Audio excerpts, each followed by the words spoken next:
pero creo que estamos en contacto con nuestro amigo, el ingeniero, presidente de la Comisión de Economía de la Unión Cívica Radical, Miguel Ponce.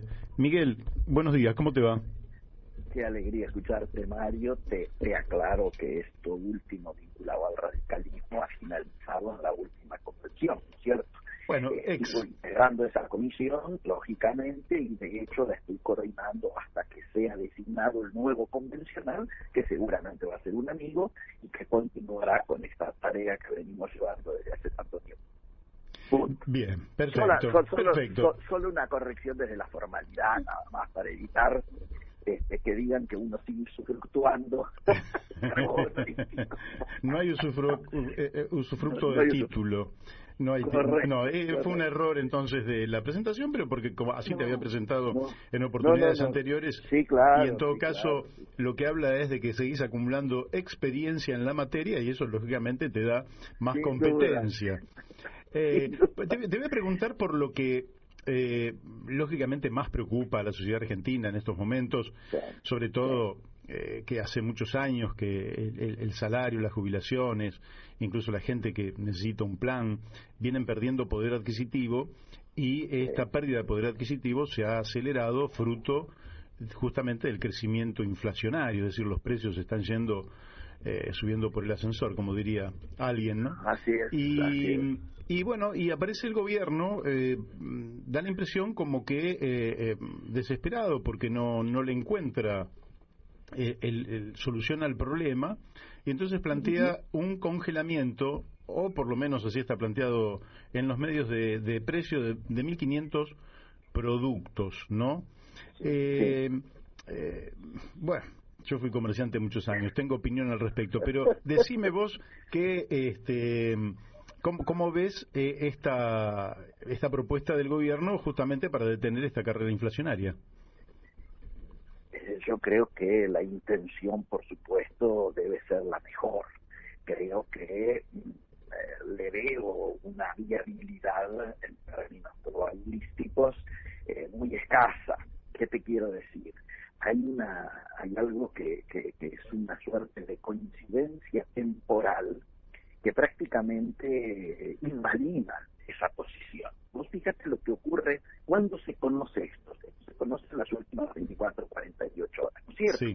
Ya venía habiendo una presión por parte de la gente del Instituto Patria, la vicepresidenta, etcétera, tratando de, por lo menos, corregir un discurso que hasta este momento solamente tiene como título indubitable la palabra ajuste, que es lo que vos relatabas recién en términos de la pérdida de poder adquisitivo. Ahora, en el mismo momento en que uno diría Massa se cristiniza en su discurso planteando los excesos ocurridos en las compañías de salud, ¿no es cierto?, las prepagas, y el tema de la posibilidad de colocar arriba del 86%, creo que dijo, de los productos de primera necesidad, con un congelamiento que abarque 4 meses. En ese mismo momento el propio ministerio hace trascender que le va a permitir a los importadores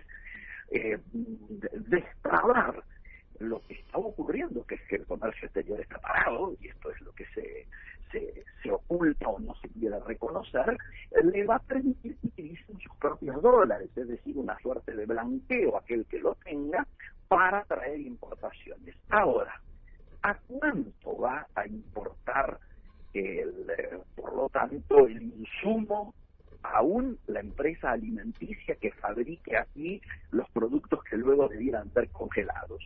En lugar de 150, en el entorno de los 150, que es el valor del dólar en el MULC, el mercado único libre de cambio, que es con el que trabajaba, digo, no me estoy equivocando, trabajaba el comercio exterior hasta las últimas modificaciones, ahora lo harían, de acuerdo al valor de ayer, en unos 310.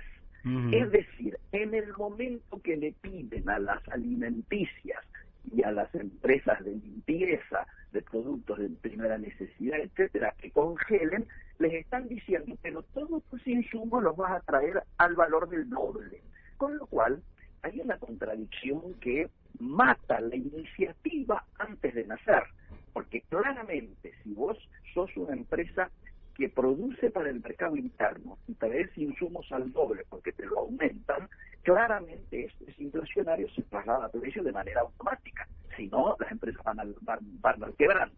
Por otro lado, si es para productos que además de para el mercado interno van a exportación, lo que hace es quitar competitividad. O sea, es una medida pro inflación y que te quita competitividad para nuestras exportaciones, particularmente las manufacturas de origen industrial, que son las que generan los dólares con valor agregado y las que de una u otra manera tienen como destino Brasil en momentos en los cuales se abre una expectativa de mejorar nuestro vínculo comercial a partir de una mejora del vínculo diplomático con nuestro principal socio comercial. Yo, por lo tanto, soy bastante, no te diría incrédulo, porque además conozco el pensamiento de Gabriel Rubinstein.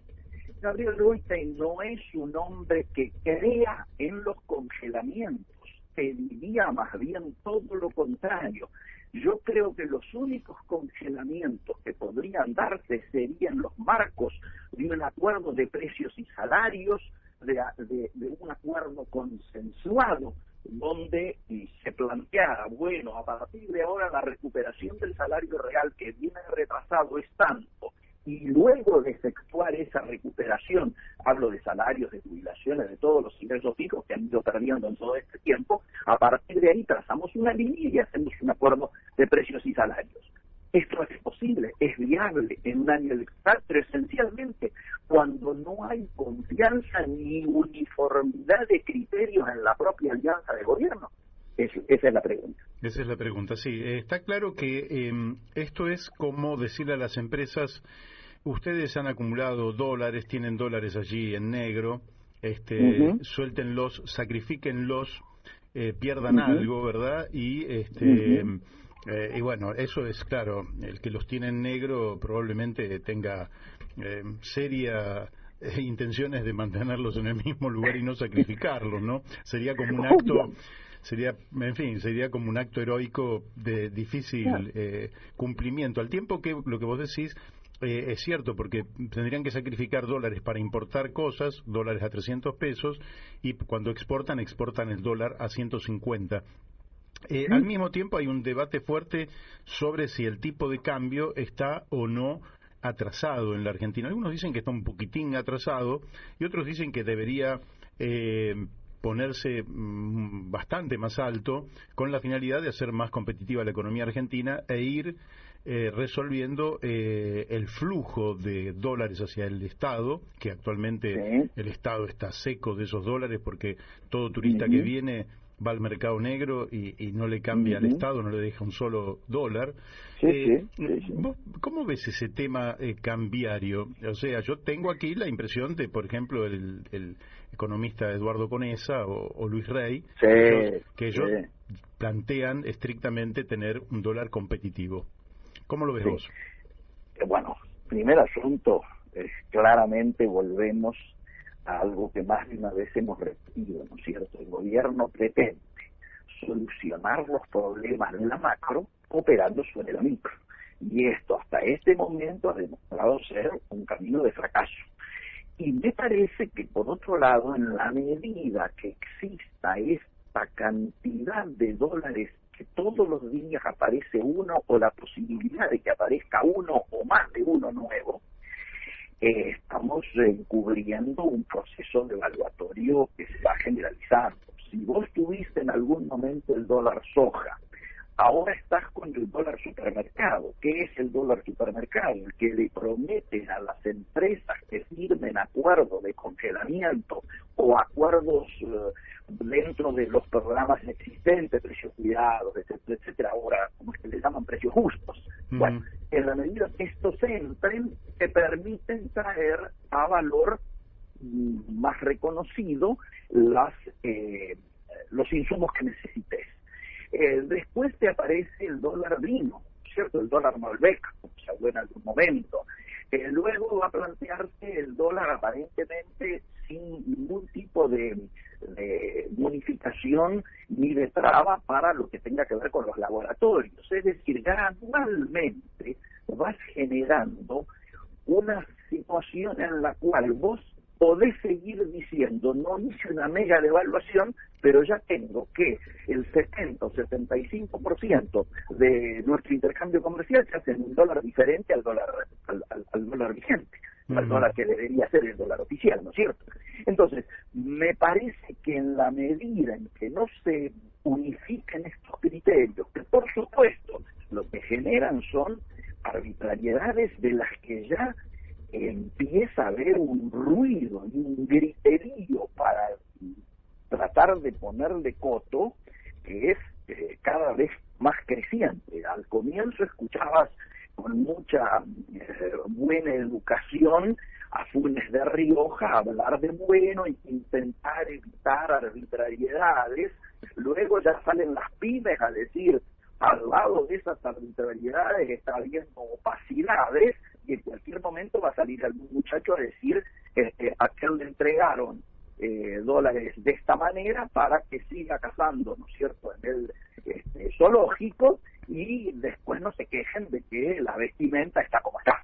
Entonces, vos entrás a escuchar este tipo de situaciones que tienen que ver con arbitrariedades, donde un funcionario tiene el poder de hacerte pulgar para arriba, pulgar para abajo, para los dólares escasos a valor oficial, y entonces es muy difícil tener una política cambiaria única, una política que piense en el conjunto y no en los sectores, y este loteo que hay en términos políticos y en términos económicos es de un nivel de distorsión muy grande. Yo te diría que uno de los grandes temas que no se le ha dado mucha difusión de la última revisión que hubo del Fondo Monetario en relación al acuerdo estaba vinculado precisamente a esto, ¿no?, a las arbitrariedades y al loteo que está habiendo en términos económicos, donde claramente aparecen hijos y antenados, ¿no? Claro.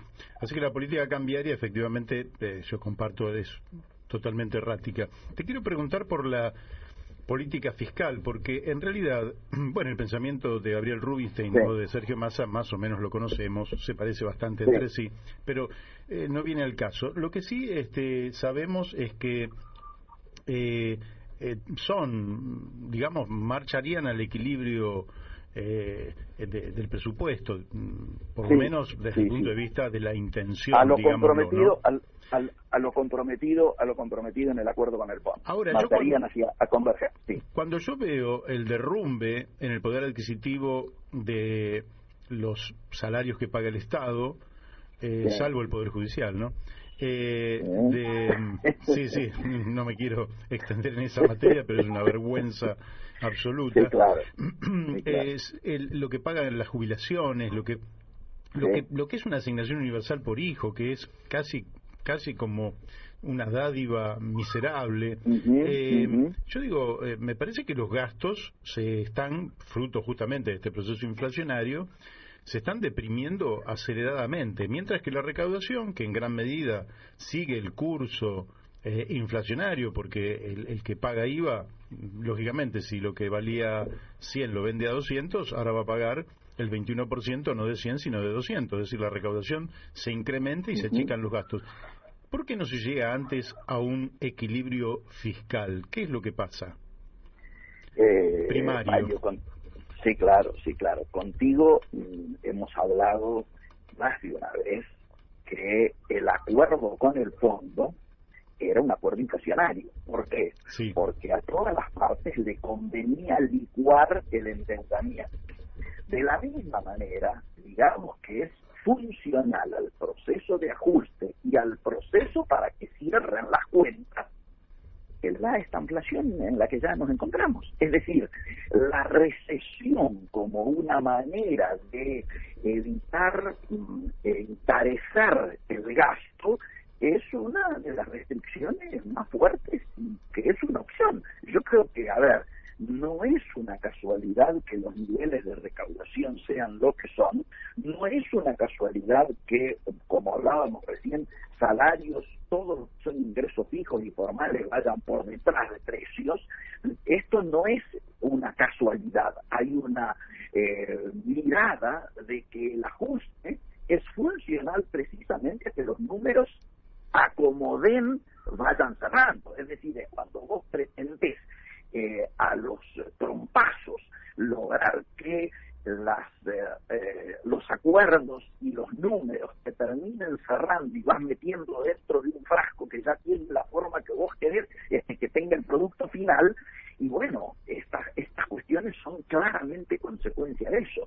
Yo creo que esto que vos traes, esta correlación, es una consecuencia no buscada por el discurso, no buscada por el relato, pero que el relato y el discurso ya no pueden ocultar. Claramente hay una incongruencia entre lo que en algún momento se pretendió como programa popular y esto que estamos viviendo. Entonces no pidamos que los números comiencen a ser diferentes si las recetas que estamos utilizando son las que venimos padeciendo. Para mí esto pasa por ahí. ¿No se puede caotizar un poco la situación en tanto y en cuanto los sectores que pierden son los sectores que no tienen poder de resistencia? Por ejemplo, los jubilados, que es gente que ya abandonó la tarea activa, en todo caso casi todos siguen trabajando, pero en actividades menores, desperdigados, sin un poder que los concentre, con un defensor de la tercera edad con el que hablamos siempre, Eugenio Semino, que realmente es espectacular, pero que no alcanza para presionar ni cambiar el rumbo de las cosas. Pero sí hay otros sectores que en cambio tienen poder, por ejemplo los camioneros, que los tipos sacan el 105%, o los bancarios que sacan el 90 y pico %. ¿Puede dar lugar esto a una verdadera distorsión de ingresos, es decir, una mayor distorsión de ingresos de la que hay hoy en la Argentina? Primero, esa distorsión ya existe, ¿no es cierto? Sí, claro. Somos todos conscientes de que hay quienes han perdido mucho, quienes han perdido algo, quienes han perdido poco y algunos que están peleando el empate, digamos, ¿cierto? Que serían estos gremios más fuertes. Creo inclusive que en la cabeza del ministro estaba el hecho de intentar esperar que terminaran de cerrarse las principales paritarias para entonces ver la cantidad y el destino de un bono que a aquellos cuyas paritarias hubiesen ido por abajo apareciera como una suerte de compensación. Yo creo que esto no lo van a hacer ahora, tal vez lo van a hacer a fin de año o empezando ya el año electoral. Esta nueva versión de lo que algunos ya denominan el plan platita, ¿no es cierto? Pero es elemental de que acá puede ocurrir que el proceso de descontrol o de aceleramiento de la crisis y de espiralización de la crisis pueda volver a plantearse casi en los mismos niveles con que sospechamos que eso podía llegar a ocurrir en el final de Guzmán o en el interreino de Bataki, es decir, cuando fueron a llamarlo como un bombero a Massa para utilizar la última bala que les quedaba antes del final de catástrofe que se avecinaba. Es decir, digámoslo con todas las letras, en aquel momento cuando se lo busca a Massa y fundamentalmente a un equipo que diese algo más de coherencia y mostrase algo más de poder político, lo que se evitaba o se buscaba evitar era que la colisión entre el Titanic y el témpano ocurriese en el corto plazo. ¿Se ha conseguido tiempo? Sí. ¿Hay más distancia hoy entre el Titanic y el témpano? Desde ya que sí. La pregunta es, ¿alcanza esto para esperanzarse? Yo creo que apenas alcanza para tener expectativas. Porque, a ver, digamos lo que era la colisión. La colisión era que, lo que vos recién nombrabas casi con temor, ¿no es cierto?, que se finalice el tema inflacionario a valores de descontrol, que hubiese una corrida cambiaria como la que se estaba padeciendo, que rápidamente se transformara en una corrida bancaria, tuviéramos la gente yendo a retirar sus depósitos, que esto originase aquello que se había predicho en algún momento desde alguna tribuna de algún sector oficial, que es que se venían los saqueos o que iba a haber sangre en la calle. Bueno, que esto hubiese originado un adelantamiento electoral o una asamblea legislativa, esto era el Titanic llegando a destino temprano.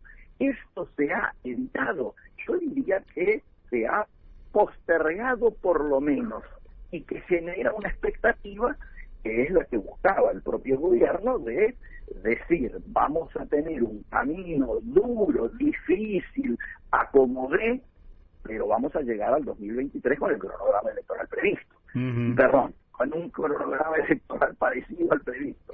Quiero decir, porque todavía estamos con dudas sobre el tema de las PASO o no PASO. Sí, veremos. Mira, me quedan varias preguntas, pero te voy a hacer una sola por falta de tiempo.